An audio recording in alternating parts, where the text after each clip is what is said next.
Well, this past month, we saw the groundbreaking for Connected Culture's future home. And this morning, we're joined by our friend Emily Frankowski, who is, first of all, I saw you at the groundbreaking, and it's got to be surreal to have been there. But now, as you look forward, what's the game plan from here? I mean, it's sort of the first step's been taken. Now you got to really get things built.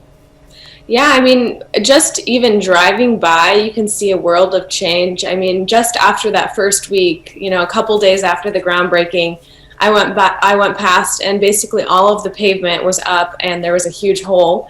They're doing some glamorous work with like the sewer lines right now, so it's not very exciting, but I definitely encourage everyone to take a look and drive by to see the changing landscape. Well, as we continue into March, we are also going to be seeing a lot more events. I mean, again, as more and more people are vaccinated and the world just becomes a safer place to traverse again and interact with people, there's performances, there's events, there's all sorts of exhibits and classes.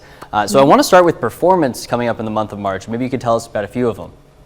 Yeah, so a couple of them. Let's start with March 7th. There's going to be an MSSU bands concert that evening, 7:30 to 9, at Central Christian Center, and this is going to be the wind ensemble and the concert band of Missouri Southern State University teaming up for this performance. And we haven't heard from them in a while, so this will be kind of a rare occasion, but we're really excited to hear live music. Gotcha. Okay, that sounds really neat, and that's at Central Christian Center on Virginia Avenue. And then there's also can you explain to me? I mean, Bach is wonderful music, but what is intimate Bach, and what is Pro Musica up to?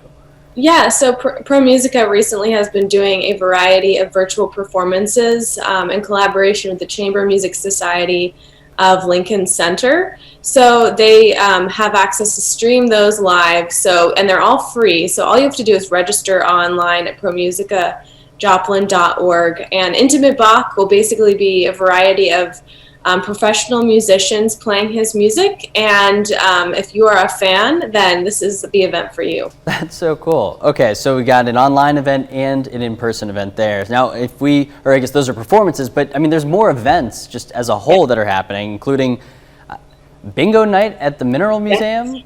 Yes, so maybe bingo night would normally not be on our list, but it is a fundraiser for the Joplin History and Mineral Museum, so that it made its way onto the list.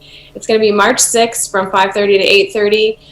You can go for a night of fun, food, and bingo. They're going to have 10 exciting games, so don't miss that. If you're a big bingo fan, you do need to register beforehand, though. Cool. That's awesome. Well, I want to continue this conversation with you about there's exhibits and there's classes that are happening, and maybe there's more bingo night if we're lucky. So don't go anywhere, Emily. We're going to continue our conversation with Emily Frankowski from Connected Culture on the KOAM Morning News here in a little bit. We'll be right back after this.